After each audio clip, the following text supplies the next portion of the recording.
수요일 예배 하나님 앞에 드리겠습니다. 나는 전능하신 아버지 하나님 천지의 창조주를 믿습니다. 나는 그의 유일하신 아들 우리 주 예수 그리스도를 믿습니다.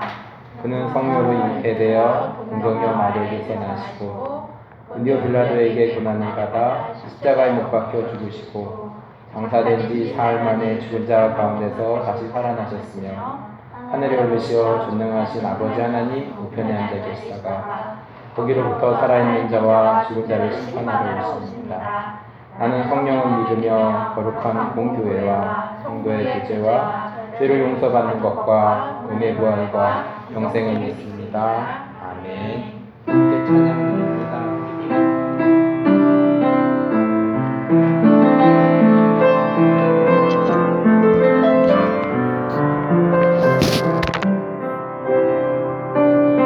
주님 다시 오실 때까지 나는 이 길을 가리라. 좁은 길 나의 십자가 지고 나의 가는 이 길 나는 주님을 보리라. 영광의 내 주님 나를 맞아 주시리. 주님 다시 오실 때까지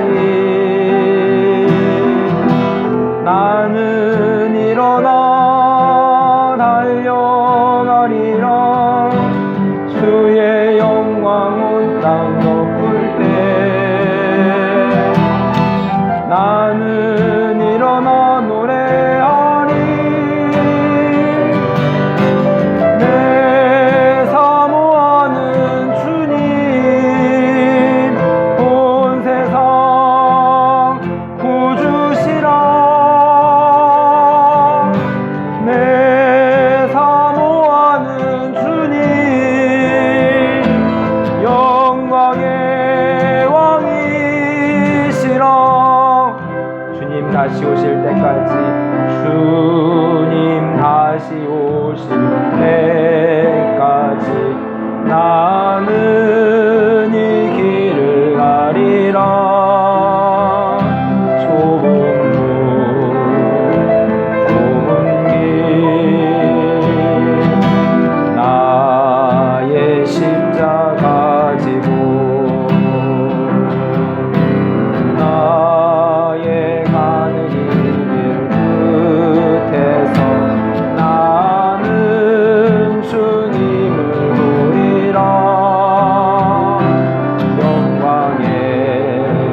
주실 축복 미리 보면서 감사하세요. 너무 견디기 힘든 지금 이 순간에도 주님이 일하고 계시잖아요. 남들은 지쳐 앉아 있을지라도 당신만은 일어서세요. 힘을 내세요. 힘을 내세요. 주님이 손잡고 계시잖아요. 주님이 나와 함께함을 믿는다면 어떤 역경도 이길 수 있잖아요.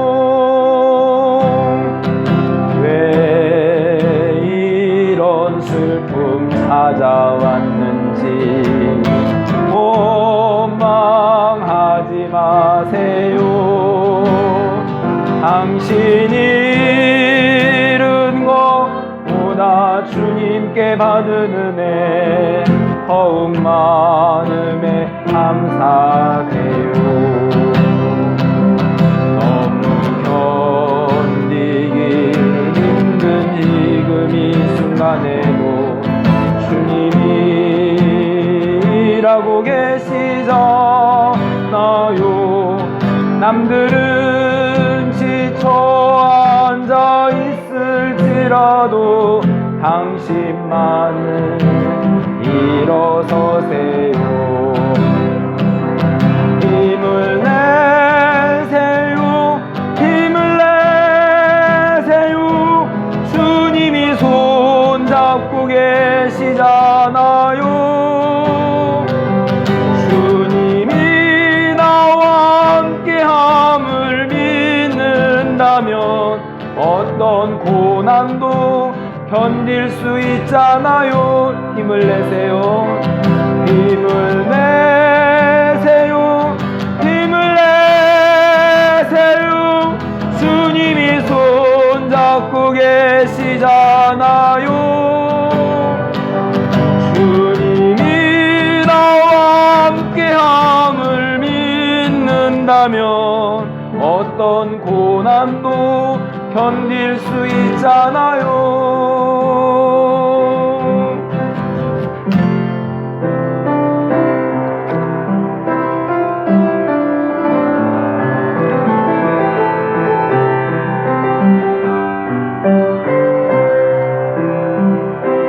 나에게 건강 있는 것 주님이 알아준 것인데 나에게 지식 있는 것 주님이 알아준 것인데 너희는 청년의 때에 창조주 하나님을 기억하라 말씀하신 하나님 왜 잊었는가. 금보다 귀한 세월 나를 위해 무엇 했느냐. 예수님 나에게 물으시니 회개의 눈물뿐이네. 나에게 물질 있는 것 주님이 일하라 준 것인데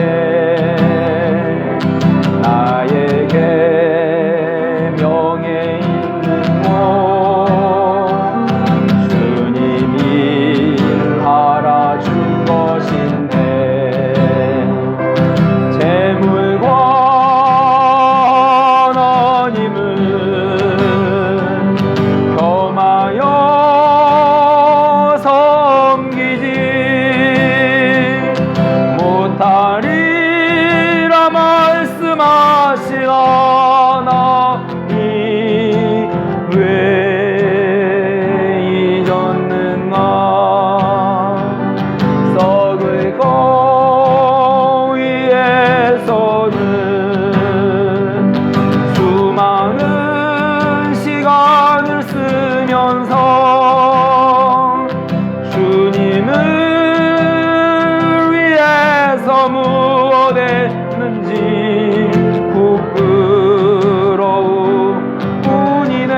열어 하나님을 위하여.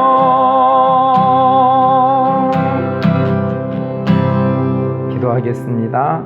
하나님 아버지 감사합니다. 오늘도 수요일 예배로 인도하여 주셔서 감사합니다.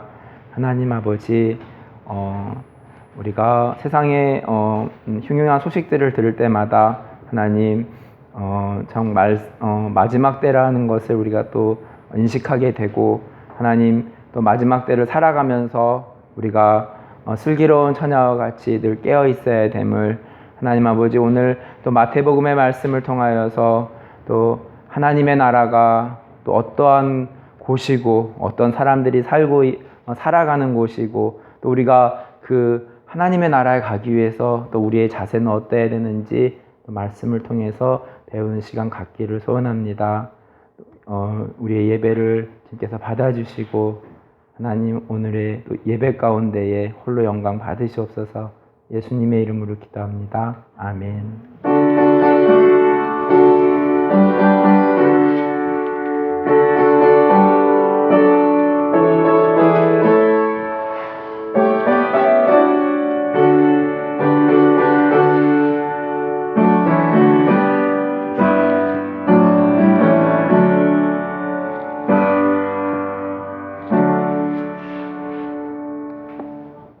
오늘은 마태복음 말씀을 보겠습니다. 마태복음 2장 2절 말씀입니다.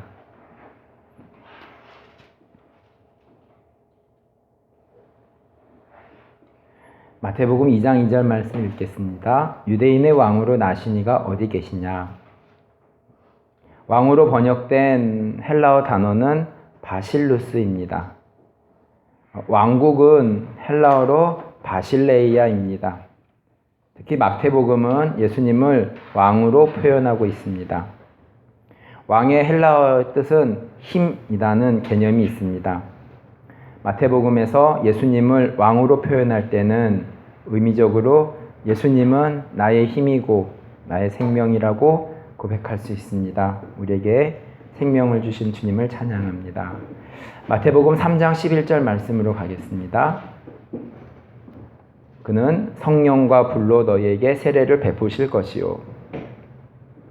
히브리어에서 성령은 루아흐라고 제가 자주 말씀드렸습니다.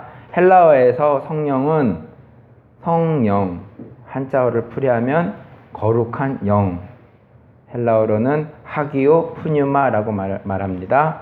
또한 누가복음에서도 언급한 것과 같이 불로 세례를 주신다는 것입니다. 예수님은 세례 요한은 물로 세례를 주지만 예수님은 성령과 불로 세례를 주신다는 것입니다.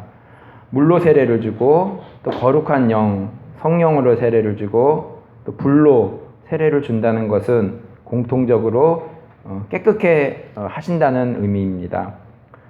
거룩하다는 쉬운 표현은 깨끗하다는 것입니다. 단적으로 말해서 우리가 성령을 받았다는 것은, 우리가 불을 받았다는 것은 우리가 앞으로 깨끗해 된다는 것을 예상할 수 있습니다. 거짓말 잘하고 물질을 쫓아가는 그리스도인들을 보면서 예수를 믿는다고 하면서도 그런 사람들이 있습니다. 또 그런 사람들을 보면서 그들이 성령의 불을 받았다고 할 수 있을까요? 진정으로 성령 세례, 불 세례를 받은 사람은 정직한 모습으로 또 마음까지도 순수하게 가려고 할 것입니다. 겸손하고 어린아이와 같은 자들이 성령의 불세례를 받은 사람들입니다. 마태복음 4장 4절 말씀으로 가겠습니다. 사람이 떡으로만 살 것이 아니요 하나님의 입으로부터 나오는 모든 말씀으로 살 것이라. 신약에서 말씀은 헬라어에서 로고스와 레마가 있습니다. 본문은 레마로 표현되고 있습니다. 로고스와 레마의 차이는 조금 더 연구가 필요합니다. 중요한 것은 사람은 먹고 사는 육신에만 그쳐서는 안 되고 영의 말씀 가운데 살아야 됨을 본문은 말해주고 있습니다. 아담은 눈에 보기에 좋은 열매를 먹었는데 예수님은 눈에 보이지 않는 말씀을 드셨습니다. 사람이 무엇을 먹느냐에 따라서 그대로 나오게 되어 있는데, 사람이 말씀을 먹으면 따라서 말씀이 입 밖으로 나올 것이고, 사람이 세상이 추구하는 것만 먹으면 따라서 세상 것들만 입 밖으로 나올 것이니 예수님께서 말씀하신 대로 신명기 8장 3절에서 인용한 대로 사람은 돈을 벌어야 되고 또 밥도 먹어야 되고 옷도 사 입어야 되지만 거기에서만 그치지 말고 말씀으로 나아가야 된다는 말씀을 우리가 기억해야 되겠습니다. 마태복음 4장 17절 말씀입니다. 회개하라. 천국이 가까웠느니라. 천국에 가기 위해 통과해야 될 문이 있다면 회개입니다. 하나님의 나라를 누리며 사는 자에게 필요한 것이 있다면 그것은 회개입니다. 회개라는 헬라어 단어는 메타노에오입니다. 이 단어는 중심이라는 메타와 마음이라는 뜻의 노에오의 합성어입니다. 회개한다는 것은 마음의 중심으로 이해하고 숙고한다는 의미를 가질 수 있습니다. 잘 보고 판단하여서 결정하라는 뜻입니다. 성경은 혜인아 잘 들어봐. 성경은 두 갈래의 길을 말하고 있는데 잘 보고 판단하여서 생명의 길로 갈지 죽음의 길로 갈지 잘 보고 판단하라는 뜻입니다. 선택은 여러분에게 있습니다. 마태복음 5장 3절입니다. 심령이 가난한 자는 복이 있나니 천국이 그들의 것이며 원문을 보고 해석해 보면 영이 가난한 자는 천국이 있다. 반대로 말해보면 천국에는 영이 가난한 자들이 있다. 영이 가난하다는 것은 무엇일까? 쉽게 묵상해 볼 수 있는 것은 겸손한 모습을 연상하게 됩니다. 겸손한 모습은 어떤 모습일까? 하나님의 말씀에 통제를 받는 자라는 생각을 해봅니다. 자신의 생각이 아닌 하나님의 생각에 맞추어서 사는 사람일 것이라는 생각입니다. 겸손한 자는 있는 모습 그대로 숨기지 않고 드러내는 자, 자신의 약함도 드러내는 자, 순수한 아이들의 모습도 그려집니다. 팔복의 첫 번째 말씀이기에 또 중요하고 우리 마음속에 기억했으면 좋겠습니다. 마태복음 5장 10절 말씀입니다. 의를 위하여 박해를 받는 자는 복이 있나니 천국이 그들의 것입니다. 팔복 중 첫 번째가 영이 가난한 자는 천국이 있고 또 팔복 중에 마지막에 의를 위하는 자가 또한 천국이 있다는 말씀을 하십니다. 구절을 살펴보면 의를 위하여 사는 삶은 박해를 받는 것을 말씀하고 있습니다. 옳은 일을 하기 위해서는 용기가 필요하고 또 손해를 감수해야 될 부분이 있다는 것을 또 감수하면서 행하였을 때 천국이 있다는 말씀입니다. 예수님은 복음서에서 천국을 말씀하고 계시는데 팔복의 말씀에 따르면 천국이 있는 자는 영이 가난한 자, 또 의를 위하여 사는 자임을 배우게 됩니다. 겸손하게 옳고 바르게 사는 사람은 천국의 삶을 살아가게 된다고 말씀하고 있습니다. 나의 삶에서 또 겸손하게 사는 것은 무엇인지, 또 나의 삶에서 또 우리의 삶에서 바르게 사는 것은 무엇인지 묵상해보고 생각해보면 좋겠습니다. 마태복음 6장 10절 말씀입니다. 나라가 임하시오며. 주기도문의 부분이죠. 임하다는 헬라어 단어는 엘코마이입니다. 히브리어에서 히트 파일이 눈여겨봐야 되고 중요한 것처럼 헬라어에서는 중간태를 눈여겨보아야 합니다. 쉽게 설명하면 능동태, 수동태가 있습니다. 근데 또 헬라어에서는 중간태가 있습니다.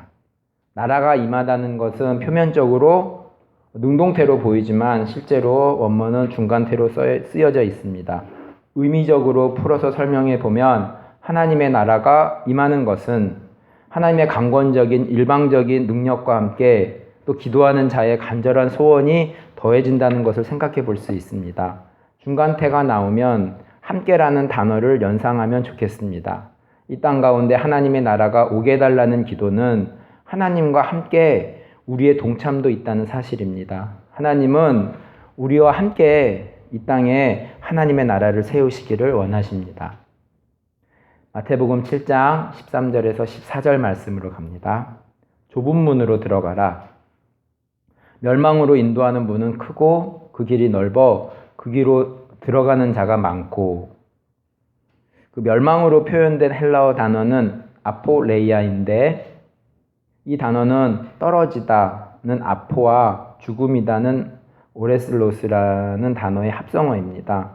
멸망이라는 의미는 죽음으로 떨어진다는 뜻인데, 죽음으로 떨어지는 자가 많다고 성경은 말씀하고 있습니다. 14절에 생명으로 인도하는 문은 좁고 길이 협착하여 찾는 이가 적음이라.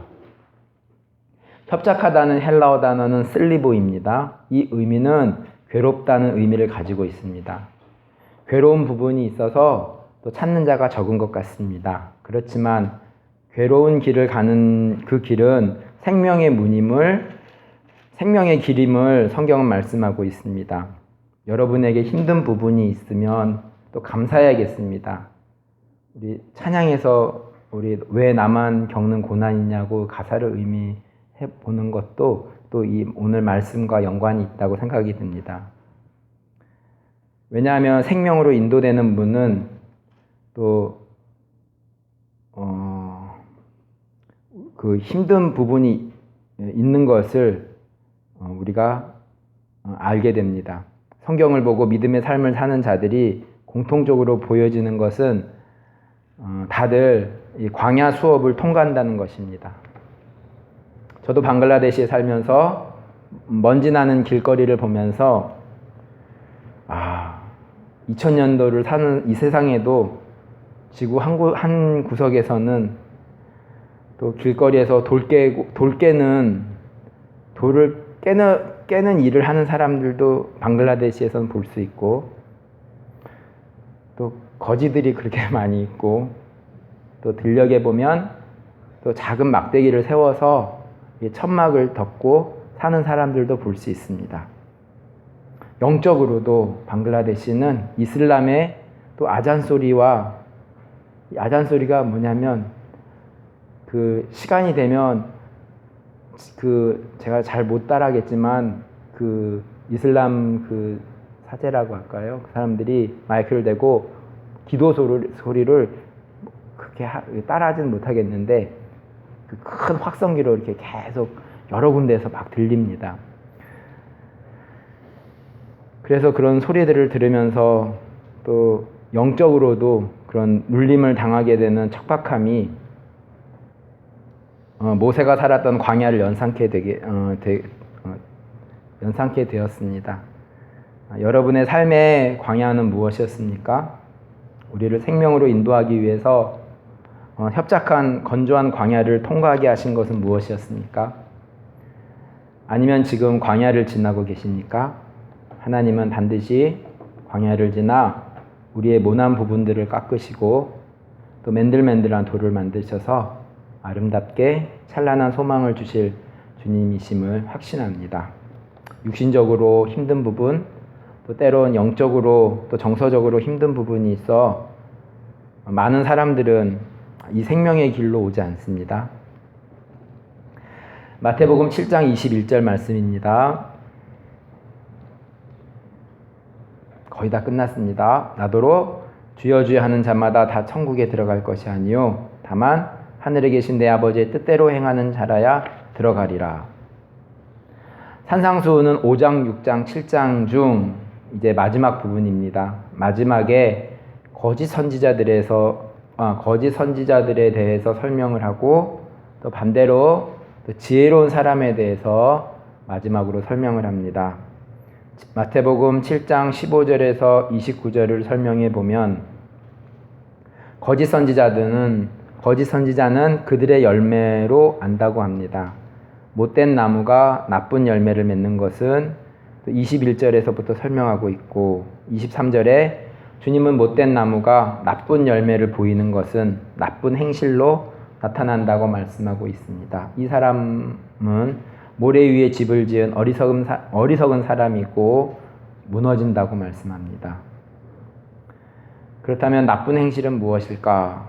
나쁜 행실을 하는 나쁜 열매는 주여 주여 부르기도 하고 또 선지자 노릇을 하기도 하고 귀신도 쫓아내고 많은 권능을 행합니다. 그러니 지금으로 따지면 또 기도하는 목사이고 능력 있는 사역자로 보이는데 이 사람에게서 나쁜 행실이 보입니까?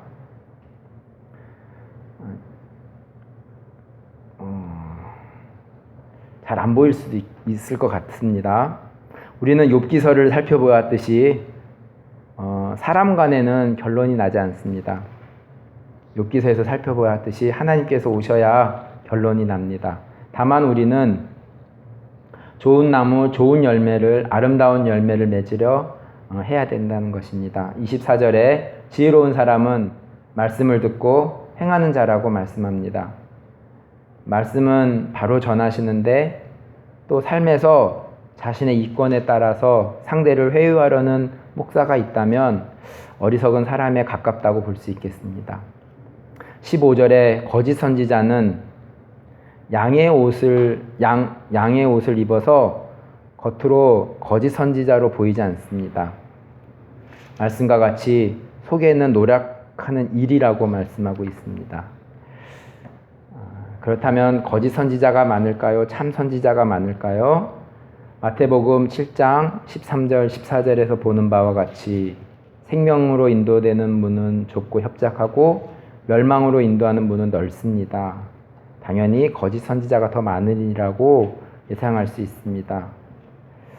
저도 다만 참 선지자가 되기 위해서 진실하게 또 참되게 정직하게 살아야 부족한 것은 부족한 대로 드러내고 주님 앞에서 정직하고 겸손해야 욥의 손을 들어주신 하나님께서 또 나의 손을 또 우리들의 각자의 손을 하나님께서 들어주시리라고 생각합니다. 기도하겠습니다. 하나님 아버지 감사합니다. 마태복음에 이 땅에 천국을 전하시기 위해서 이 땅에 오셨고 또 그것이 우리가 천국을 소유한 자가 어떻게 살아야 되는지를 잠깐 말씀을 통해서 살펴보았고 여러 가지 혼란스러운 세상 가운데서 우리가 정말 잘 분별하면서 살아야 되는 이 땅 가운데에 하나님 저희들이 또 오늘 말씀을 통해서 이 땅 가운데 천국의 삶을 살아가려고 하는 저희들의 마음 가운데에 하나님 또 거짓된 모습들이 있다면 하나님 돌이킬 수 있는 마음 허락하여 주시고 또 마음에 또 응어리지고 또 그것을 또한 우리가 풀기를 원하고 주님 앞에서 나중에 우리는 연약하여서 그 시시빌비를 다 가릴 수 없지만 주님께서 욥의 손을 들어주신 것처럼 저희 삶 가운데에도 하나님께서 판단하시고 우리가 다만 하나님께서 우리들의 손을 붙잡아 주시고 들어주시기를 소원하면서 나아갑니다. 하나님 우리들의 또 오늘 하루하루에 또 앞으로의 삶 가운데에도 주님 앞에서 겸손하고 정직하게 살아가는 우리 믿음의 식구들 될 수 있기를 간절히 기도합니다. 예수님의 이름으로 기도하였습니다. 아멘. 주기도문으로 예배를 마칩니다. 하늘에 계신 우리 아버지의 이름을 거룩하게 하시며 아버지의 나라가 오게 하시며 아버지의 뜻이 하늘에서와 같이 땅에서도 이루어지게 하소서. 오늘 우리에게 일용할 양식을 주시고 우리가 우리에게 잘못한 사람을 용서하여 준 것 같이 우리 죄를 용서하여 주시고 우리를 시험에 빠지지 않게 하시고 악에서 구하소서. 나라와 권능과 영광이 영원히 아버지의 것입니다. 아멘.